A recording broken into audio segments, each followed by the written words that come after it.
BR news चॅनलमध्ये तुम्हा सर्वांचं मनपूर्वक स्वागत. मित्रांनो, सध्या लॉकडाऊन आता शिथिल होत आलेला आहे. गेल्या 3-1 महिन्यांपासून आपण सर्वच जण कोरोनाच्या या प्रादुर्भावामुळे अत्यंत घरामध्ये अडकून पडलेलो आहोत. लॉकडाऊनची स्थिती पूर्ण देशभरात निर्माण झाली, नव्हे जगभरात निर्माण झालेली आहे. मात्र आता हळूहळू हे सगळं शिथिल व्हायला लागलेलं आहे. या कोरोनाचा, या लॉकडाऊनचा सगळ्यात मोठा परिणाम झाला तो मात्र शिक्षण क्षेत्रावरती. म्हणजे सगळेच क्षेत्र त्यामध्ये भरडले जात आहेतच, पण शिक्षण क्षेत्र ज्यामध्ये सगळी अगदी लहान वयापासून ते मोठ्या मुलांपर्यंत सगळीच मुलं यामध्ये भरडली जात आहेत.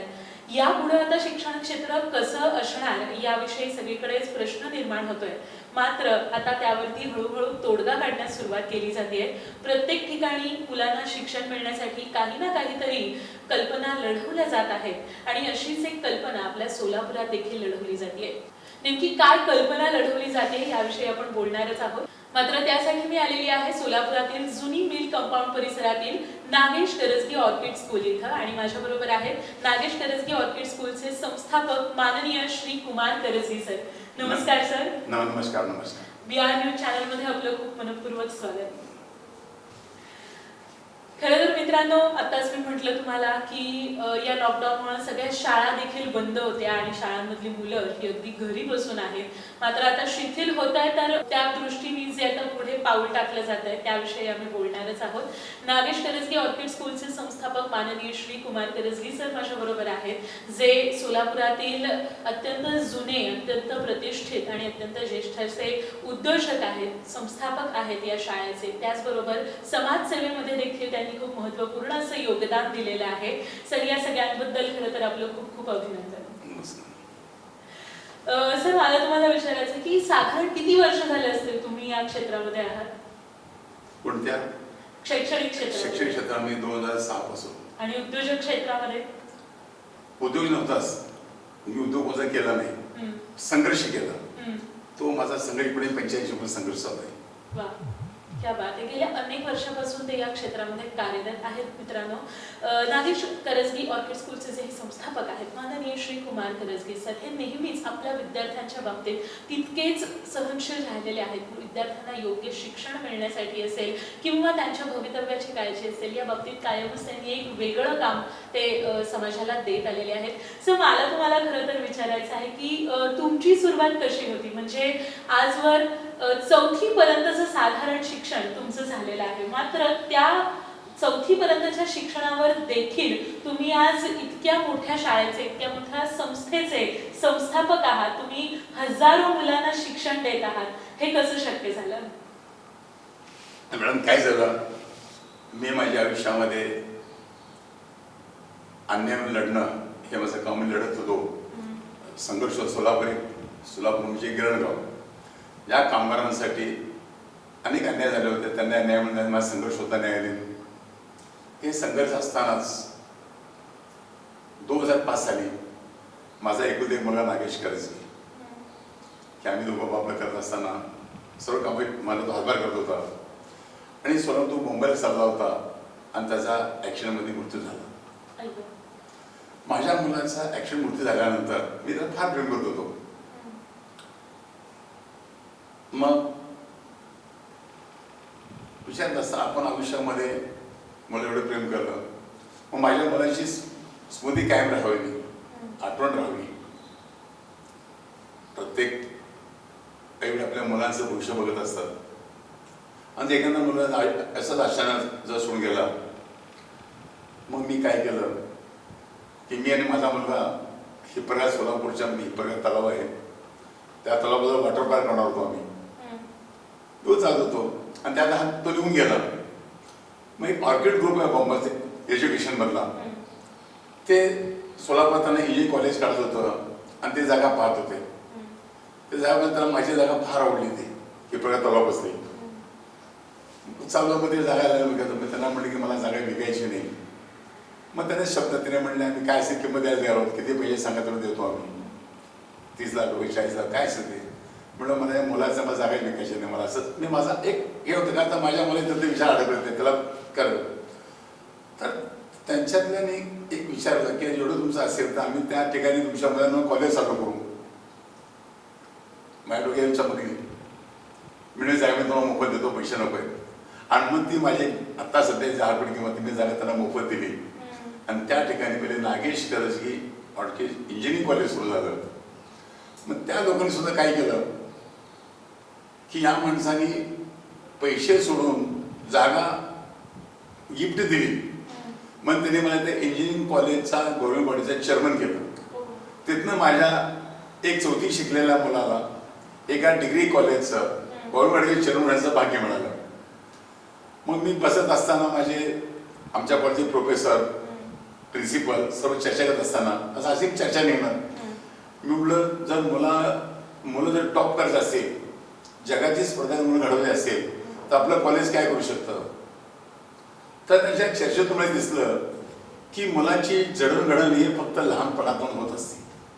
आणि इंजिनिअरिंग कॉलेज म्हटलं 12वी झालं तर इंजिनिअरिंग कॉलेजमध्ये जाणं.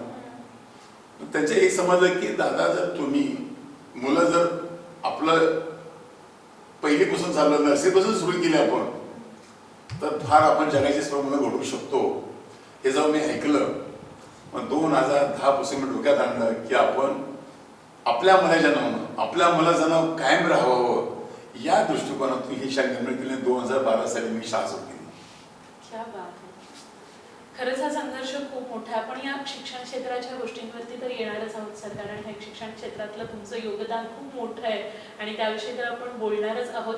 मात्र तत्पूर्वी जुनी मिल कंपाऊंडच्या बाबतीत जे तुमचं जुनी मिलच्या बाबतीत पण त्या तत्पूर्वी जुनी मिलच्या बाबतीत जो तुमचा संघर्ष होता तोही खूप मोठा होता. मला तुम्हाला विचारायला आवडेल की 1963 साली बंद पडलेल्या जुनी मिलच्या कामगारांना उच्च न्यायालयातनं साधारण 25 वर्ष म्हणजे सन 1988 पर्यंत कोणताही कष्टाचा पैसा या गरीब कामगारांना मिळालेला नव्हता. तर याविषयी तुम्ही काय सांगाल? माझ्या 35 वर्षाच्या अभ्यासामधून आलेल्या माहितीवरून ही मिल 1865 साली सुरू झाली. या जुनी मिलचा नाव विकळत आलं की या सोलापूरचं नाव संपूर्ण आशिया खंडात होतं. 1865 ते 1865 ही 97 वर्ष ही मिल टॉप चालू होती. सोलापूर एक व्यवसाय शिखरावर होतं. पण 1965 साली सोलापुरातील काही कामगार पुढारी मालकांमध्ये मतभेद चालू झाला. मालकांनी काय अवाजवी मागण्या कामगार पुढाऱ्यांनी मान्य केल्या नाहीत. आणि मग काय केलं कामगार पुढाऱ्यांनी सोलापूरच्या वैभवाला उतरतीला लागली. त्या क्षणापासून या जुन्या सोलापूरच्या जुनी मिलमधून सोलापूरचं नाव जगात झालं. काही कामगार स्वार्थी कामगार पुढाऱ्यांनी या मिलच्या गेट समोर त्या मालकाचा पुतळा जाळला. त्या मिलच्या मालकाला म्हटलं की मी आज सोलापूरचा एवढं केलं मालक तिथल्या कामगारांनी मला जाळलेलं आहे तर पुन्हा मी सोलापूरला बाईट ठेवणार नाही. आणि त्यांनी सोलापूर याचं बंद केलं. बँक ऑफ बडोदाचं कर्ज होतं, सरकारचं कर्ज होतं, स्टेट गव्हर्नमेंटचे तटले होते. मग या लोकांनी बँकेमध्ये केस दाखल केली मिलच्या विरोधात आणि 1963 साली मी लिक्विडेशन केली.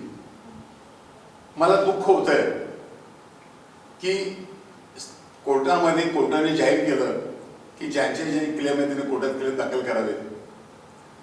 स्टेट गव्हर्नमेंटने क्लेम दाखल केले, सेंट्रल गव्हर्नमेंट क्लेम दाखल केले, बँकेने क्लेम दाखल केले. कामगाराचा क्लेम कोणीही दाखल केला नाही. त्याचं कारण काय? ज्यावेळेला काही कामगार पुढारी त्यावेळेला कामगाराचा क्लेम दाखल करायचा प्रयत्न करू लागले काही चांगले लोक. मालकाने त्यांना पैसे देऊन लाचार करणे त्यांचे क्लेम कोर्टात दाखवून दिले नाहीत. त्यामुळं न्यायालयीन प्रक्रियेमध्ये कामगारांच्या पैशाचा हक्कच आला नाही. आणि मिल कोर्टात ताब्यात होती. कोर्टाने आदेश दिले 1967 साली की मिलची मालमत्ता विकून देणे द्यावेत. आणि ही संपूर्ण मिलची मालमत्ता मग तिथं भ्रष्टाचाराला व्यवहार आला. एक 100 कोटीची मालमत्ता फक्त 2 कोटी 1.5 कोटी विकली गेली. त्यात पूर्ण शासनाचे पैसे मिळाले नाहीत ना बँकेचे पैसे मिळाले आणि कामगारांना त्यातून एक पैसाही कामगारांना मिळाला नाही. आणि मी त्याच एका मिलच्या कामगारांचा मुलगा. मिल बंद पडल्यामुळे गरिबीचे काही चटके असतात ती भोगले होते. आणि गरीब असल्यामुळे मिलच्या 17 असल्यामुळे मला शिक्षण झालं नाही. पण 1978 साली आपले शरदचंद्र पवारांनी मला एक यस कंपनीमध्ये मी सेक्रेटरी झालो. राजकारणातले व्यवहार समजू लागले, अन्याय लढायचा समजलं सगळ्यातून. 88 साली मी घरात बसलो होतो आणि एक दैनिकात न्यूज आली की सोलापुरातली जुनी मिलची जागा हे कोर्टाने लिलाव काढलेले देण्यात असं. मी कोर्टात गेलो आणि जेव्हा कोर्टात पाहिले की तिथे कामगाराची क्लेम दाखल म्हणून पैसे केव्हा मिळतील, तर कोर्ट रिसिव्हरनी सोलापूरात आम्ही तरी विनंती केली तुम्ही सोलापुरातून असं जनरल करू शकता का. तर हायकोर्ट रिसिव्हर 1988 साली त्यांचे सोलापुरात प्रतिनिधी आले, त्यांचे आम्ही आंदोलन चालू केलं. ऐकली की जुनी मिलच्या जागेच्या लिलावामध्ये कामगारांना पैसे द्यायचा प्रश्नच नाही, का ते काम क्लेम दाखल होते. मग मी कामगार वारसा एकत्र केलं. रीत सर हायकोर्टाचे चीफ मला एक अभिमान वाटतो, न्याय देवते न्याय जर द्यायचं असं मिळायचं असेल तर न्याय देवता जर तयार झाली, तसं हायकोर्टाचे चीफ जस्टिस धर्मेंद्र साहेबांना मी एक प्रकरण घेऊन गेलं. त्यांनी मला बॉम्बे हायकोर्टाचे बार काउन्सिलचे लिगल ॲडवायझर दिले,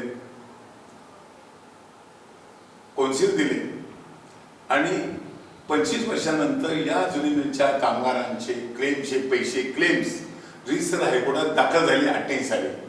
आणि हायकोर्टाने ऑर्डर मिळवली आम्ही की जुनी मिलची जी मालमत्ता आहे, कोणची मालमत्ता, फक्त शहरामध्ये 135 एकर जागा होती, ती जागा विकून पहिले कामगारांना पैसे मिळणार. आणि मी 88 लढाई केली, क्लेम दाखल केले आणि कामगारांना पैसे मिळायचा मार्ग मोकळा झाला. पण प्रसंग आला कुठं की जुनी मिलची जागा सोलापुरातील काही राजकीय बिल्डर मंडळी फक्त 1.5 कोटीत घेऊ लागली होती, जसं मशीन कमी किमतीत गेल्या.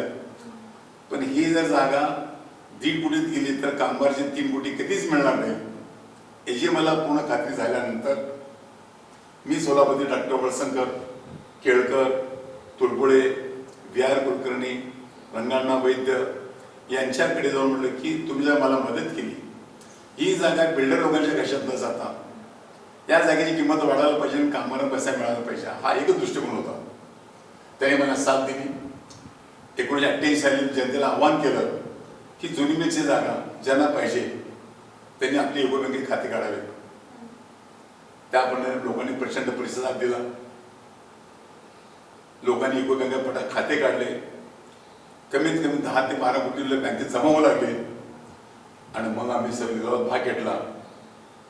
आणि ही जी जागा बिल्डर राजकीय मंडळी फक्त 1.5 कोटी जात होती, तर स्टेट गव्हर्नमेंटचे पैसे मिळायला पाहिजे, सेंट्रल गव्हर्नमेंटचे पैसे मिळायला पाहिजेत, मालकाचे पैसे मिळाले, कामगार पैसे मिळाले, तर जवळजवळ 7 ते 8 कोटी पैसे आले तरच हे होणार शक्य होतं. त्यामुळे आम्ही याची किंमत वाढून कामगार पैसे माझा माल मोकळा केला आणि त्यात मी कामगार पैसे म्हणून दिले. म्हणजे तुम्ही कामगारांना त्यांचा पैसा मिळवून देण्यासाठी समिती देखील स्थापन केली होती, बेकार कामगार संघर्ष समिती देखील तुम्ही त्यावेळेला स्थापन केली होती. आणि त्याच वेळेला उच्च न्यायालयात जो लिलाव होणार होता त्यामध्ये देखील तुम्ही भाग घेतला होता. त्या लिलावामध्ये जो जुनी मिलचा लिलाव घडला त्या लिलावात तुम्ही भाग घेतला होता. पण मग इकडे पैसे मिळवून देत असताना या लिलावामध्ये भाग घेण्याचं कारण तेच ना, म्हणजे कमी घेऊ लागले होते, कमी जागाच कमी होऊन चालले होते, त्यामुळे भाग घेतला. पण दुर्दैव पहा ना, कोर्टाने लिलाव काढला होता आणि अट होती, जो लिलाव मंजूर झाला 25% रक्कम पहिले भरायची आणि बाकी 75% रक्कम ही 3 महिन्यात भरायची. मग लोकांना मी सांगितलं की तुम्ही तुमच्या खात्यातून 25% रक्कम कोर्टाला पाठवा. आणि सोलापुरातील जवळजवळ 782 लोकांनी त्यांच्या खात्यातून डायरेक्ट पैसे हायकोर्टच्या डीडीने पाठवले 25%. आणि 3 महिन्याची आम्हाला मदत मिळाली की पैसे भरण्याची. पण ज्या लोकांना जागा पाहिजे होती त्या लोकांचा डाव उधळला गेला. त्यामुळं या लोकांनी सोलापूरच्या महापालिकेच्या कमिशन हातात धरून एक दैनिकातून जाहीर घोषणा केलं की जुनी मिल जागा ही महापालिकेत मिळणार आहे, तर लोकांनी पैसे गुंतवून विचार पैसे गुंतवावे. लोकांनी पुन्हा बँकेत पैसे काढून घेतले आणि आम्ही पैसे पूर्ण भरू शकलो नाही. त्यामुळे आमची जागा जप्त झाली. पुन्हा सावकारांकडून व्याजाने पैसे घेऊन 10 वर्ष संघर्ष केला. सावकारांकडून व्याजाने पैसे मिळवले, कोर्टात भरून जागा मिळवून ज्यांनी 28 पैसे भरले होते त्यांच्या 10 सोसायटीला जागा वाटप केल्या. ह्या करण्या माझ्या आयुष्यातले 20 वर्ष घालवले. आणि एवढे युको बँकेने सगळे पैसे जप्त केले, जागा जप्त केल्या, पण त्यानंतर सुद्धा तुम्ही ती जागा मिळवली. हा, याचं एक असं आहे, निस्वार्थपणे काम करत असेल तर परमेश्वर साथ देत असतो. कोर्टामध्ये मी दाखल केलं आणि कोर्टाला पूर्ण समजलं की ही जागा मी काय बिल्डर मला घ्यायची नाही, ही जागा सर्वसामान्य लोकांनी भरलेली आहे. कोर्टाने 15% व्याज मागणी केली, पण जेव्हा कोर्टाला समजलं की ही जागा हा मनुष्य सर्वसामान्य जनतेचे करतोय, 15% व्याज माफ केलं, कोर्टाने जागा दिली. आणि मॅडम आज मला एक अभिमान वाटतो सांगायला, मला फक्त कामगारांना त्यांचा पैसा म्हणून द्यायचा होता. सोलापुरातल्या बुद्धिवंत लोकांनी माझ्यावर विश्वास टाकला आणि त्या विश्वासाचा साथ राहण्याचा आज पाहणं मी एवढा संघर्ष केला. कामाला पैसे मिळाले, ज्या लोकांनी 30 रुपये फुटाने मी शब्द आजही त्यांना जागा देतोय 30 रुपये फुटाने. हे सर्व करण्यामध्ये जो समाधान आहे, मानसिक समाधान, ते अनेक पैशापेक्षा माझ्यासाठी जास्त आहे. माझे वडील ज्यावेळी काम करत होते, एक जी तू माझ्या वडिलांनी सांगितलं मला, तू जर कामाला पैसे म्हणून दिला तर आयुष्यात तो जीवनात सार्थक झालं. आणि त्यामुळे आता माझ्या कामाला पैसे म्हणून दिले. मी स्टेट गव्हर्नमेंट, सेंट्रल गव्हर्नमेंटच्या प्रायव्हेट खंडाच्या कमिशनर दाखल करून गव्हर्नमेंटच्या रिझर्व्ह फंडातून तेही पैसे मी कामाला म्हणून दिले. आज मी आधी शिव सांगत नाही, एक भारतातला मोठं टाइम्स ऑफ इंडिया त्यांनी 2001 साली त्यांच्या व्यवसायाला ठेवून टाकलेले आहे की महाराष्ट्रातली पहिली घटना, कुमार करजगेनं एवढा मोठा लढा देऊन गव्हर्नमेंटच्या रिझर्व्ह फंडातून कामगारांना पैसे म्हणून देणारी ही पहिली व्यक्ती कुमार करजगे. आज ही त्यांच्या व्यवसायात माझं नाव ठेवलेलं आहे आणि हा मानसिक समाधान आहे. लोक आता काय म्हणले की कुमार तुम्ही एवढं केलं, मग माझं मन लोक काय मध्ये ही बघत नाही. मी संघर्ष करत होतो, ज्यांनी व्याजाने पैसे घेतले होते त्यांचा कसे व्यवहार करायचा होता. पण ज्या लोकांना ही जमीन पाहिजे होत्या कमी किमतीत, त्या लोकांनी मला 20 वर्षे एवढं छळलं, पण सत्य माझ्या पाठीमागे होतं. त्या एकाच आधारावरती मी माझं काम केलं. आणि परवा 1 तारखेला 1 जूनला कोरोना लॉकडाऊन आलं, मी घरात बसलो आणि मी माझ्या भूतकाळात गेलो की मी 35 वर्ष माझ्या आयुष्यात काढले. कशासाठी काढले? मग मला आठवण, माझ्या वडिलांची आठवण आली, मला डॉक्टर वळसंकरची आठवण आली, केळकरांची आठवण आली, तुळपुळीची आठवण आली, व्ही.आर. तात्याची आठवण आली की त्या लोकांना माझ्या काय मी विषय ठेवला होता आणि त्या विषयावर मी सार्थ राहायला पाहिजे.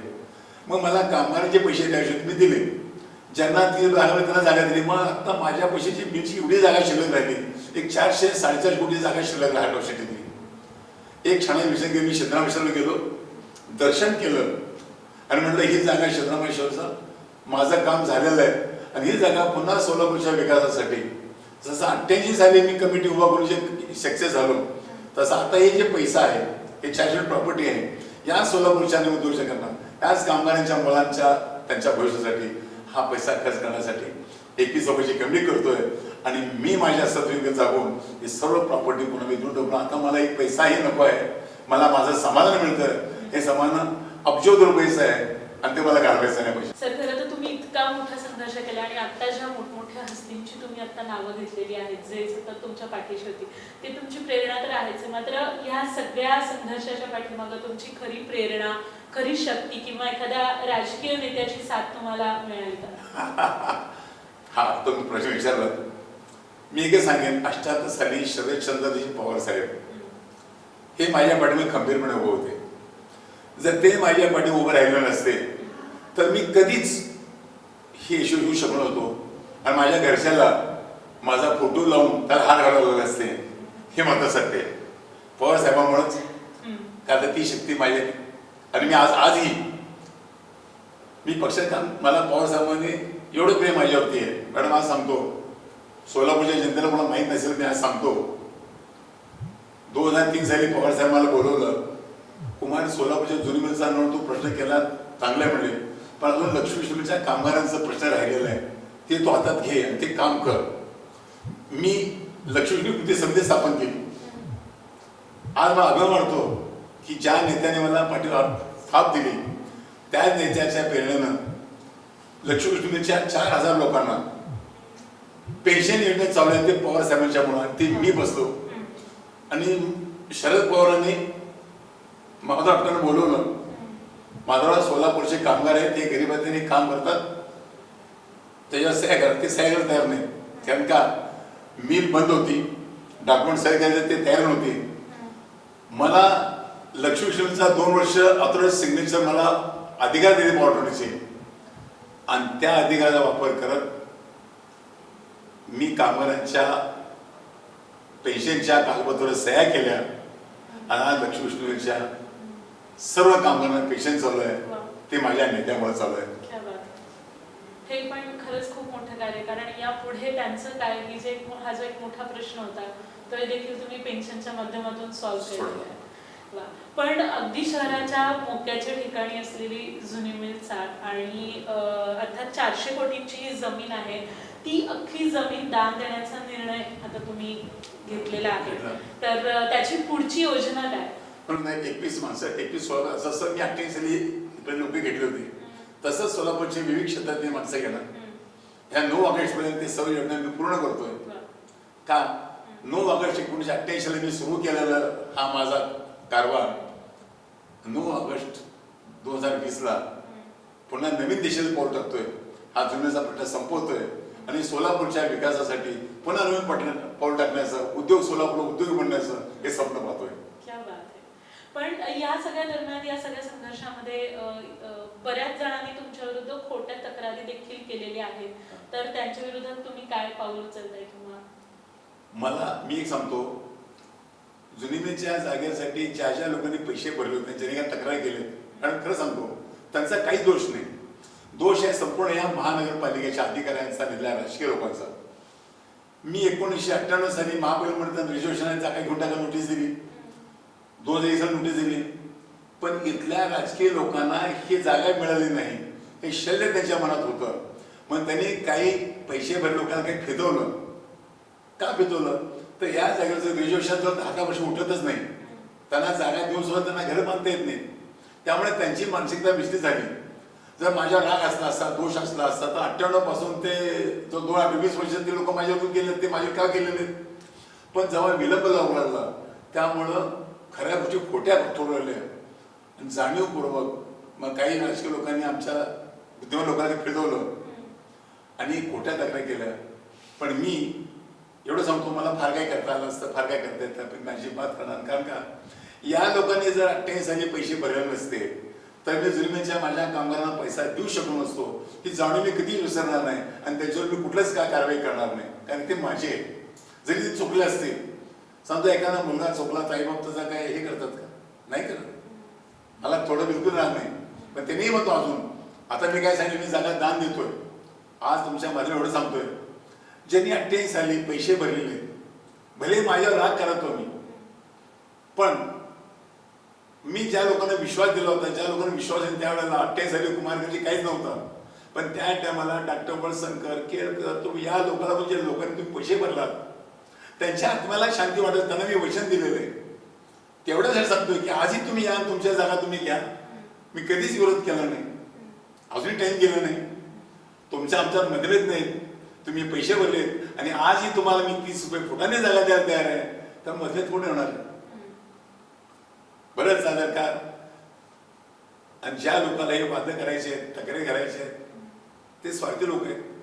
मला त्यांची बोला, जे त्यांनाही माफ केलं मी, जो माफ करतो मला मी वाचलं घेतेच की माफ करायला पाहिजे. माफ करणे फार मोठी ताकद आहे आणि ते मला घ्यायची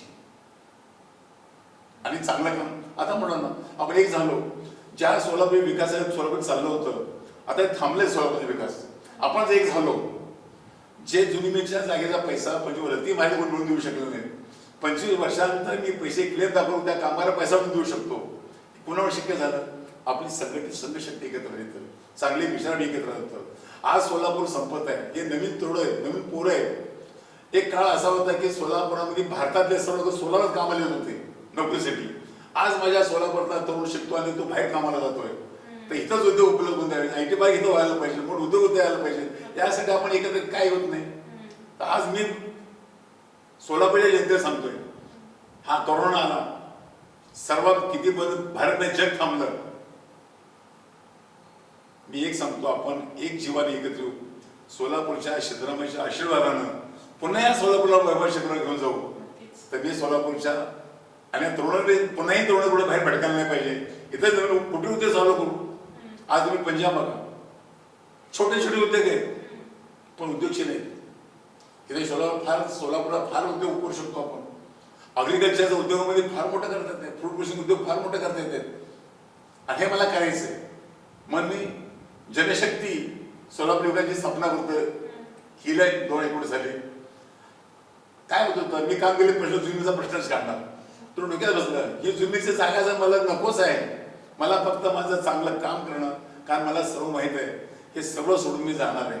माझ्या संकट काय येणार पण माझ्या संकट येणार ते माझे कर्म आणि ते चांगले कर्म मला घेऊन जायचे म्हणून हे उद्योग करतोय. ब्रेक नंतर पुन्हा एकदा स्वागत आहे सगळ्यांचं बियाणू चॅनलमध्ये. आणि आपण सध्या बोलत आहोत ते नागेश करजगी ऑर्किड स्कूलचे संस्थापक माननीय श्री कुमार करजगी सरांबरोबर. सर पुन्हा एकदा तुमचं स्वागत. आत्ताच आपण ब्रेकच्या आधी पाहिलेला आहे त्यांचा जुनी मिलच्या कामगारांसाठी केलेला संघर्ष आणि सरांनी सांगितल्याप्रमाणे सतत सोलापूरसाठी काहीतरी वेगळ्या योजना वेगळे उपक्रम ते आणण्याचा प्रयत्न करतायत आणि असाच एक उपक्रम आता ते राबवत आहेत ते म्हणजे शिक्षण क्षेत्रामध्ये.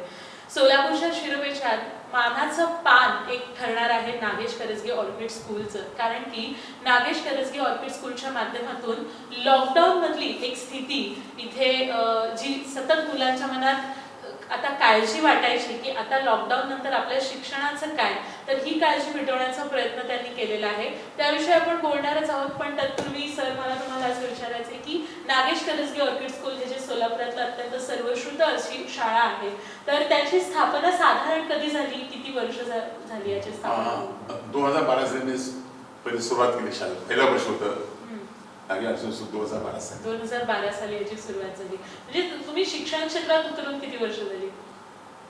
मी म्हणजे इंजिनिअरिंग कॉलेज चालू झालं 2008 ला. तिथे म्हणजे फक्त बघत होतो. तिथलं गव्हर्नमेंट क्षेत्र असताना सगळं ते व्यवहार बघत होतो. शिक्षणात आवड निर्माण झाली होती. मग एक समजलं की आपली भारतामध्ये आपली शिक्षण पद्धती आहे, बोर्ड आहे, खडू आहे, फळ आहे, आणि मला जरा बाहेरच्या देशात पुष्कळ जायचा प्रसंग आला. मग मी जर्मनी, फ्रान्स, ऑस्ट्रेलिया तिकडे फिरल्यानंतर मी यानंतर मला शाळेचं वेळ लागलं होतं ही चांगली शाळाच काढायची. मी त्या देशात गेली ती पहिली शाळा बघायला जाणार आणि शाळा पाहणार. तर ती शाळेत सिस्टीम पाहिली की 20 मुलामागं आपल्यासाठी कसं मुलं 40-50 मुलं असतात वर्गामध्ये शाळा, तिथं फक्त 20च मुलं, 20 मुलामागे टीचर आणि बोला आणि त्यांच्या शिकवणी पद्धतीमध्ये ते इंटरेक्टिव्ह बोर्ड होता. म्हणजे टच स्क्रीन लावलं तुम्ही काय पाहिजे ते त्याला मुलांना अप टू डेट मेसेज सांगा आपण दाखवायचा. सफरचंद कैसा आहे आपण शिकवायला लागलो पण सफरचंद दाखवू शकत नाही आपण, पण ते इंटरेक्ट बोर्ड काय म्हणतात जगात सर्व कंटेंट त्यात होतं आणि शिकणं फार चांगलं वाटलं तर मला पाहिलं. मग मी गेलो की हे आपण गेलो. मग पहिले 2012 सुरू केलं तर त्या माझ्या सर्व वर्गावर त्या मशीन्स फिट केल्या. शिक्षण द्यायचं एकदम चांगलं द्यायचं आणि सुरुवात केली की जसं शिक्षणच नाही तर 20 मुलांमागे एक टीचर. यामुळे काय झालं माझ्या शाळेने थोड्या दिवसामध्ये आता माझ्या शाळेतली मुलं एवढे टॅलेंट आहेत की मी विचार करू शकत नाही आणि सतत मी ते काय त्या मुलाचं माझं मुलावरती असं नातं जमलं की सर्व मुलं मला माझीच वाटतात. त्यामुळे त्यांच्यासाठी काय काय प्रगती करायची आणि त्यामुळं माझं शिक्षण बघून हे शाळेतील सुविधा शिक्षण संचालक एज्युकेशन चीफ सेक्रेटरी सर्व लोक शाळेतून गेले हे पाहून गेले आणि मला अभिमान वाटतो की पहिली इंटरव्ह्यू करणारी महाराष्ट्रातील पहिली शाळा होती माझी. मस्त. आणि ऑब्व्हियसली प्रत्येक 20 मुलांमागे एक शिक्षक म्हणजे त्या प्रत्येक मुलाकडे एक वेगळं लक्ष तुम्हाला त्या माध्यमातून देता येत असेल, कारण की तुम्ही म्हटल्याप्रमाणे अनेक मुलं वर्गात भरली जातात आणि केवळ शिकवण्याचं कार्य करून शिक्षक बाहेर पडतो, पण या माध्यमातून का होईना 20 मुलांकडे प्रत्येकी लक्ष देणं तुम्हाला शक्य होत असेल खरंच. आणि हे एक मोठं वैशिष्ट्य आहेच आहे खरं तर नागेश करजगी ऑर्किड स्कूलचं. या व्यतिरिक्त आणखीन या सगळ्या शाळांच्या गर्दीमध्ये या शाळेचं असं काय वेगळं वैशिष्ट्य सांगतात? तेच ना, म्हणजे सुरुवातच मी चांगली केली. शिक्षण म्हणजे पैसा उद्योग झाला सध्या, पण हे शिक्षण मला यातनं पैसा अजिबात कमवायचा नाही. मला माझा प्रत्येक आईवडील करते आपला मुलगा मोठा व्हावं, तसं माझ्या शाळेचं नाव आणि माझ्या शाळेतली मुलं ही जगाची स्पर्धा करावी हीच मोठी माझी संपत्ती राहणार आहे. आणि त्या एकासाठीच हे काम करत असताना चांगला स्टॉप पाहिजे असतो. मूळ म्हणजे काय तर चांगले शिक्षक पाहिजे असतात आणि चांगले शिक्षक असेल त्यांना चांगला पगार द्यावा लागतो. आणि ही मी माझ्या असं गोष्टी करतो. शाळेतून उत्पन्न येत आहे तेवढं मला मी पगार देऊ शकत नाही. माझ्या दुसऱ्या व्यवसायातून पैसा काढतो आणि माझ्या टीचरकडून देतो. पण ह्या लॉकडाऊन म्हणा अनेक माझ्या मध्ये वर्ष अनेक लोक संकट दिली. माझं ऑफिस मला पैसे अडचणी. त्यामुळे ह्या 6 महिन्यात मी माझ्या टीचर लोकांसह वेळेवर पगार देऊ शकलो नाही.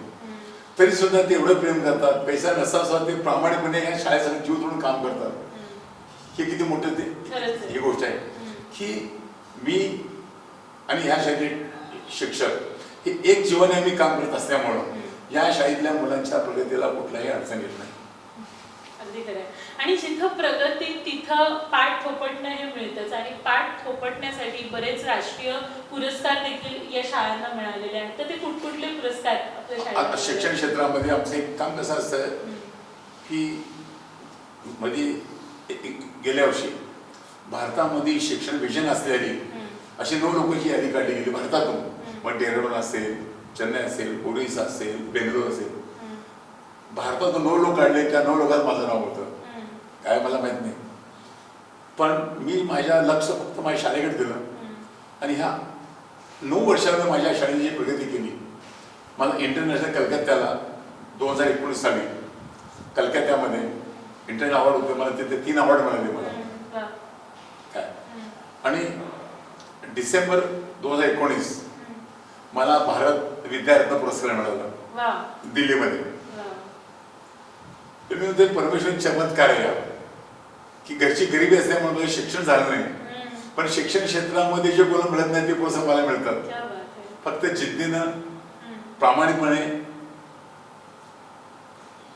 जर आपण कष्ट केलो तर तो परमेश्वर तुमच्या पाठीमागे असतो आणि तो नेमकं तुम्हाला पाठीतून थाप परमेश्वर द्यायला पाहिजे. माणसं तर देतीलच पण खरी थाप त्या परमेश्वराची पाहिजे आणि ती थाप मला मिळते. खरोखरच हे खूप छान उदाहरण आहे आमच्या सगळ्यांसमोरच की इतक्या कमी शिक्षणानंतर देखील इतक्या सगळ्या संघर्षानंतर देखील तुम्ही इतके मानाच्या पुरस्काराचे विजेते ठरलेले आहात, मानकरी ठरलेले आहात. त्याबद्दल सर पुन्हा एकदा तुमचं खूप खूप अभिनंदन. अभिनंदन. मला आता आज आपण बोला येतोय. आज रविवार पण आजच्या हिंदुस्तान टाइम्स मध्ये माझ्या शाळेत आजचा लेख आला असेल. नक्कीच हिंदुस्तान टाइम्स मध्ये की माझी मुलं. हो, पण त्या विषयावरती येणारच आहोत सर. कारण की सध्या ह्या सोलापुरामध्ये हा विषय गाजतो आहे की नागेश करजगे ऑर्किड स्कूलचं नाव एका वेगळ्या स्तरावरती पोहोचलेलं आहे. पण तत्पूर्वी मला तुम्हाला विचारायचं आहे की आता जो लॉकडाऊन झाला, ज्या लॉकडाऊनमध्ये बऱ्याच सगळ्या शाळा बंद होत्या आणि प्रत्येक विद्यार्थी घरातनं अभ्यास करत होता, घरातनं सगळं करत होता. त्यावेळेला लॉकडाऊनमध्ये मोबाईलवरून मला वाटतं तुम्ही आधी सगळ्या मुलांना अभ्यासक्रम सुरू केला होता. तर तो सगळा विषय कसा होता? काय झालं की आता मुलं घरात बसले पण माणसे इकडे फिरतात पण मुलं पेशंट असतात. त्याला काय तर द्यावं म्हणून ना शाळेतली मुलं म्हणजे माझी मुलं समजतो. मग मी माझ्या टीचर बसवलं. मग आम्ही ॲप झालं. आम्ही काय केलं ऑनलाईन सिस्टम बस देऊ लागले. माझा नातू आहे यशराज. त्या ऑनलाईन तो काय करणार तो अभ्यास करू लागला. पण त्या सारखं मोबाईल झालं त्या सारखं त्या मोबाईल डोळ्यात घालवलं. सतत अभ्यास घाल तर डोळ्यात पडण्यामध्ये मला जाणवलं आणि मी डायरेक्ट डोळ्यासारखं पुन्हा अभ्यास करायचं. मग त्या कल्पना डोक्यामध्ये की सतत मोबाईल बघितल्यामुळं सतत 2-3 तास बारीक अक्षर बघत असल्यामुळं डोळ्यावर परिणाम 100% होणार आणि हे माझ्या शाळेतल्या कुठल्याही मुलाच्या डोळ्यावर परिणाम होऊ नये म्हणून मी बसलो.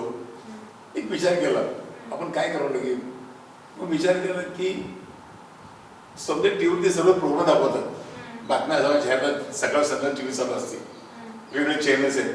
मग हे जो आपल्याला जर चॅनल मिळत आपण करू शकतो का नाही ही कल्पना आली. आणि फक्त आपण इन्स्टिट्यूशन आणि मी भाग्यवंत एवढा समजतो म्हणतो मी की परमेश्वर साथ देत असतो.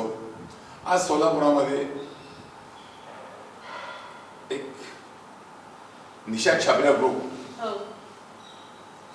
ती मला भाऊ मानते आणि मीचा भाऊ. आम्ही त्यांचं आपल्या सोलापुरामध्ये महाराष्ट्रात आहे चौकटीचं कॅनाडा नेटवर्क आहे त्यांचं आणि त्यांच्या सेटवर ते म्हणजे असं चॅनल देऊ शकतात. मी सर त्यांना फोन केला मतलब निशा जी मुझे मेरे बच्चों को पढ़ाना है, मुझे चैनल का डायरेक्ट लाइन चाहिए. अरे भैया दे दिया मैंने. एका मिनिटात दे म्हटलं आणि लगेच ते आले लावून टाकलं आणि मग मी स्टुडिओ उभा केला. स्टुडिओ उभा केला, टीचरच्या ट्रेनिंग चालू झालं आणि मला आनंद सांगा वाटलं की खरोखरच माझ्या शाळेतल्या मुलांना त्यांचे शिक्षिका जर शिकू लागले तर तो आनंद वेगळाच असतो आणि तो चालू झाला. त्यामुळे आम्ही एवढा आनंदी झालो की माझ्या मुलाला लॉकडाऊनमध्ये काय किती सेक्शन चालू वेळ लागू दे, पण माझ्या शाळेतली मुलं बरोबर त्यांच्या धडा त्यांचा 9 जूनला जी शाळा चालू करणार त्या दिशेने मी हे चॅनल चालू केलं. क्या बात आहे. खरं तर ही पहिलीच शाळा अशी असेल की जिने टेलिव्हिजनच्या माध्यमातून किंवा टीव्हीच्या माध्यमातून ऑनलाईन शाळा सुरू केलेली आहे. म्हणजे प्रत्येक शाळांमध्ये सध्या मोबाईलचा वापर झूम ॲपच्या माध्यमातून असेल किंवा अशा वेगवेगळ्या माध्यमातून शाळा सुरू आहेत, मुलांना अभ्यासक्रम दिला जातोय. पण सरांनी म्हटल्याप्रमाणे या अभ्यासक्रमामध्ये खूप मोठा डिस्टर्बन्स आहे. त्यांना सतत येणारे नोटिफिकेशन्स असतील किंवा घरात 3-4 मुलं असतील तर त्या प्रत्येकाच्या हातात त्यांना वेगवेगळा मोबाईल देणं पालकांना शक्य आहे. नाही, अजून एक 2 गोष्टी बघितल्या. आपण म्हणतो मला जो मोठी होते मुलं त्याच्यावर मोबाईल देऊ नका, मोबाईल सर्व चांगला असं गोष्टी नाही. आता आपण त्याच्या मोबाईल दिला, मोबाईल नसेल म्हणजे चांगले असं काय नाही आणि म्हणून हा मोबाईल द्यायचाच नाही. डायरेक्ट आपल्या पालकांनी आपल्या मुलासोबत बघायचं. आता आम्ही सत्र सुरू करतोय नवीन शंका समाधान. आठवड्यात शिकल्यानंतरच्या मुलाचे प्रश्न असतात तरी ते आम्हाला पाठवायचे आणि शनिवार रविवार ते टीचर त्यांना उत्तर देते, माझ्या मुलं उत्तर देते. म्हणजे मुलाचं शंका समास होतात ते तर असं काय आवड मोठे उठे नाही. 7 दिवस शिकवायचं, शनिवार रविवार त्यांच्या प्रश्न उत्तर द्यायचं आणि ते नोटिंग करायचं त्यांनी. ते आम्ही चालू करतो सगळं. खूपच छान आहे. म्हणजे टीव्हीवरती फक्त बघायचंच नाही, त्यांचे प्रश्न प्रश्न सोडवायचं. आपण जर मनात करायला ठरवलं, जगात अशी कुठलीही गोष्ट नाही की जेवण नाही म्हणायचं. तुम्ही प्रामाणिकपणे काम करायला ठरवा, यश तुम्हाला निश्चित होतं. अगदी खरं आहे. आणि या माध्यमातून एक झालं सर की खूप प्रकाशाने ही गोष्ट जाणवण्यात येते, म्हणजे जो ऑनलाईन पद्धत मोबाईलवरती जी पद्धत सुरू होती त्यामुळं जे गरीब घरातली मुलं असायची ज्यांना इतके चांगले मोबाईल घेणं शक्य नसायचं किंवा नेटवर्क हा एक खूप मोठा इश्यू सध्या सगळीकडेच आहे. सगळेच ऑनलाईन कामं करतायत, वर्क फ्रॉम होम चालू आहे, त्यामुळे नेटवर्कचा इश्यू. त्यामुळे चांगल्या मोबाईलवर चांगलं नेटवर्क वापरून त्यांना अभ्यास करणं केवळ अशक्य आहे. पण कुठल्याही नेटवर्क नसताना टेलिव्हिजनवरती हा अभ्यास करणं इतकं सोपं करून ठेवलेलं आहे. म्हणजे आता मुलांनी फक्त टीव्ही ऑन करायचा आणि अभ्यास करायचं एवढंच एक आहे. आता बघा मला आनंद वाटू लागलं की आपण म्हणल्यासारखं सोलापुरामध्ये एक अशी कुठली तर कोणती घटना घडत असती, पण या शिक्षण क्षेत्रात शेकडो वर्षापासून शिक्षण चालू आहे, मोठ्या शिक्षण संस्था आहेत, अनेक गोष्टी असतात. हे कोरोना लॉकडाऊन फक्त भारतापासून मर्यादित नाही, हे संपूर्ण जगात झालेलं आहे. त्यामुळे जगातल्या सर्व शिक्षण संस्था थांबलेले आहेत, सर्व बुद्धिमान आहेत, पण कोण त्याच्यावर लक्ष दिलं नव्हतं. आणि मी मला काय जाणवलं तर गेल्या 15 दिवसांमध्ये आमच्या या प्रमाणामुळे सोलापूरचं नाव संपूर्ण जगात झालं. बीबीसीने जी नोंद घेतली, बीबीसी न्यूजने जी नोंद झाली, टाइम्स ऑफ इंडिया सर्व म्हणजे खूप वेगवेगळ्या माध्यमातून आणि युनिव्हर्सिटीच्या जे कुलगुरू आहेत मोठमोठ्या बॉम्बे युनिव्हर्सिटी सो आता निखिल मागळे साहेबांनी त्यांच्या वेबसाईट त्यांच्या वेबसाईट फेसबुकवर वरती हिची तारीख केली. म्हणजे काय झालं की अशक्य असं पण हे शक्यच नाही. अशक्याची कुठली गोष्ट नव्हती, फक्त इच्छाशक्ती पाहिजे. मी माझी शाळा आणि माझ्या शाळेमध्ये माझ्या मुले समजले आणि मनुष्य आपल्या मुलासाठी काहीही करतो तसं मी माझ्या मुलासाठी जे केलं त्यामुळे परिणाम काय झाला हे संपूर्ण जगात झालं. आणि आज सोलापूर शहर मला वाटतो या सोलापूरचं नाव पुन्हा अजून जसं जगभरात होत आहे की शिक्षण क्षेत्रामध्ये क्रांती केली सोलापूर शहराने. नाव नागेशचं मी नगेश हे माझ्या बाजूला ठोका होता, पण सोलापूर शहर आज मी टाइम्स हिंदू टाइम्स बघितलं सोलापुरात चालू केलं. म्हणजे सोलापुराचं नाव संपूर्ण जर भारतात होत असेल, मला जगात होत असेल, कुठलेही काम करा तुम्ही, मला शिक्षण क्षेत्रामध्ये तर मला दिसलं की मी जे स्वप्न पाहत होतो की माझ्या मला जगाची स्पर्धा करणार आहे ते मला जर म्हटलं सर मला खात्री पटली आहे की माझे मुलं निश्चित जगाची स्पर्धा करणार मॅडम. यात मला कुठलाही संशय शंका नाही. हे मात्र शंका नाही. म्हणूनच मी मगाशी म्हटलं की सोलापूरच्या शिरपेचात हा मानाचा दुरा आहे खरोखरच. अगदी खरं आहे. सर यातलेच काही प्रश्न मी तुम्हाला विचारू इच्छिते की कुठल्या नंबरवरती हे चॅनल लागतंय? काय केलं तुम्ही, लोकल चॅनल्स आहे 999, माझा 9 आकडा आहे मॅडम, मी 9 आकड्याला सगळं चालू केली. बर, ही संख्याशास्त्र तुम्हाला 9 आकडा माझ्या लकी आहे फार. हो का? अच्छा. हा. त्यामुळे मी 999 हा चॅनल म्हणणार आहे. जर तुम्ही 999 लावलात की माझं चॅनल दिसेल. ओके. आणि किती वेळ याचा हे सुरू असतं? सकाळी 7 वाजेपर्यंत रात्री 9 वाजेपर्यंत चालू असतं. अगदी सगळे सब्जेक्ट यामध्ये? सर्व सब्जेक्ट असतात आणि मोठमोठ्यांच्या विद्वान लोकांचे लेक्चर ठेवलेत यामध्ये की जेणेकरून सोलापूरच्या, आता मी केलं, मी आज सांगू इच्छितो, मी माझ्या मुलासाठी केलं, पण याचा परिणाम, ह्याचा फायदा समजा सोलापूरच्या मुलाला होतोय. आणि मी विनंती करतोय सोलापूरच्या सर्व मुलांना, जोपर्यंत निघाल माझे चॅनल 999 ओपन करा आणि तुम्ही याचा अभ्यास करा, ज्ञानात भर घालून घ्या. आता मी काय सोलापूर जिल्हा माध्यमिक सांग त्यांना स्वतः देतो की मराठी मीडियमला स्वतः त्यांचे 2 तास देतो त्यांना, जेणेकरून या सोलापूरतल्या मुलांचं शिक्षणामध्ये एक विकास व्हावा, हा एकच दृष्टिकोन आहे. आणि मला वाटतं पॅटर्न सगळ्यांचं सेम असल्यामुळं केवळ शाळेतल्याच मुलांना नाही तर शाळेच्या बाहेर प्रत्येक मुलाला या चॅनलचा उपयोग होऊ शकतो. 999 खूप छान उपक्रम आहे सर. खरोखरच याचं कौतुक करावं तितकं कमी आहे. म्हणजे टीव्ही वरती बघून शाळेचा फील घेणं, असेही दिवस कधी येतील असं खरंच वाटतं. मात्र कोरोनाच्या या प्रादुर्भावामुळे बाहेर न पडता अगदी घरात बसून तुम्हाला हे चॅनल पाहता येईल. तुमच्या मुलांसकट हे चॅनल तुम्ही बघू शकाल. पालकांना सुद्धा या माध्यमातून कळेल की कशा पद्धतीने आपण आता मुलांचा अभ्यास घेतला पाहिजे. ते या सगळ्याच गोष्टी त्यामध्ये येतात आणि मोबाईलचा कमीत कमी वापर यामध्ये केला जातोय. ही फार चांगली गोष्ट आहे. त्यामुळे या उपक्रमासाठी देखील तुमचे खूप खूप अभिनंदन आणि पुढच्या या प्रवासासाठी आणि या टेलिव्हिजन थ्रू सुरू झालेल्या शाळेसाठी देखील तुम्हाला खूप खूप शुभेच्छा. धन्यवाद सर. BR न्यूज चॅनल कडून तुमचे मनपूर्वक आभार. या सगळ्या माध्यमातून तुम्ही छान संदेश आम्हा सगळ्यांनाच दिलेला आहे. तुमचा संघर्ष असेल किंवा शाळेप्रती असलेली तुमची निष्ठा असेल, तुमच्या विद्यार्थ्यांप्रती असलेलं तुमचं प्रेम असेल आणि त्यांचा तुमच्याविषयी असलेला आदर असेल, या माध्यमातून आणखीनच वाढत जातोय खरं तर. कारण त्या घरी बसलेल्या प्रत्येक विद्यार्थ्यांना तुम्ही काहीतरी वेगळं देण्याचा प्रयत्न करताय. कारण मुलं माझ्या फार प्रेम करतात. मी पहिलं जेव्हा आता 10 वर्षात 9 वर्ष बघतोय शाळेमध्ये, प्रत्येक मुलगा माझ्या टचमध्ये. आणि त्यामुळे काय म्हणतात का, ते मुलं सुद्धा माझे एक अटेंड झालेलं आहे. आणि टीव्हीवर माझे मुलं मला पाहतात ना, ते आनंदी आहेत ते पाहतात. आणि प्रत्येक पेरेंटला माहित नाही मला की त्यांना माहित आहे की माझे मुलं फक्त दादाचं नाव काढतात. घरात प्रत्येक पेरेंट मला सांगतो घरात तुमचा विषय असं म्हणतात. हे जे अटॅचमेंट आहे आमची त्याशी मी करतोय. खूप छान. जाता जाता फक्त शेवटचा प्रश्न मी तुम्हाला विचारू इच्छिते की नागेश करजगी ऑर्किड स्कूल 10 वर्षानंतर तुम्ही कुठे बघू इच्छिता किंवा या शाळेतल्या विद्यार्थ्यांना तुम्ही कुठे बघू इच्छिता? म्हणजे मी स्वप्न पाहिलेलं आहे, माझ्या शाळेतली मुलं जगाची स्पर्धा करायला पाहिजे, त्यासाठी मी माझा विषय काढणार आहे. ते मी स्वप्न पूर्ण, मला माहित आहे. आज मी स्वप्न बघितले अशक्य गोष्टी, तुम्ही साधे जीवन उदाहरण आहे. एक 4थी शिकलेला एका मुलाला आज शिक्षण क्षेत्रात तो जागतिक लेवलवरती भारत मिळतात. आशीर्वाद पाहिजे. आणि या सोलापूर क्षेत्रामध्ये आशीर्वाद, सोलापूरच्या जनतेची असेल माझ्याबद्दल प्रेम, याचाच भाग आहे. मी सर्व उच्चार मनाने करतो आणि त्याला यश मिळते मला.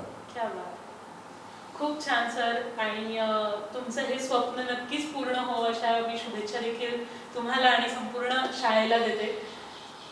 यामध्ये खरं सांगतो, मी निमित्त आहे. या शाळेला घेऊन जातात या शाळेतले सर्व स्टॉप, मावशापासून ते सर्वच आमचे प्रिन्सिपल तर टॉपच आहे.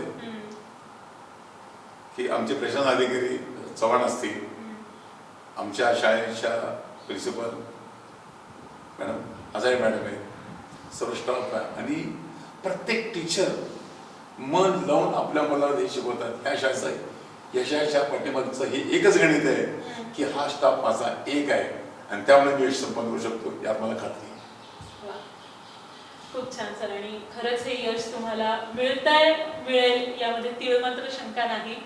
तेव्हा या सगळ्या सुंदर उपक्रमाला आमच्या सगळ्यांकडूनच तुम्हाला खूप खूप शुभेच्छा आणि फार मोठं अभिनंदन तुम्हाला पूर्ण तुमच्या टीमचं की तुम्ही इतकं सगळं छान या मुलांना घर बसल्या मिळताय, घर बसल्या देताय. त्यासाठी उभे करण्यात आलेले हे सगळे स्टुडिओ ही त्याची एक पहिली पायरी आहे आणि खरं पहिली तर अगदी. आणि या माध्यमातून अजून बरंच काही मुलांना मिळत राहणार आहे, तेव्हा नक्की मुलांनी देखील घर बसल्या या 999 चॅनलचा अवश्य लाभ घ्यावा. खूप धन्यवाद सर, PRU चॅनलच्या वतीनं तुम्ही इतक्या छान गप्पा आमच्याशी मारल्यास, तुमचा सगळा संघर्ष आमच्या समोर मांडला त्याबद्दल तुमचे मनापासून आभार.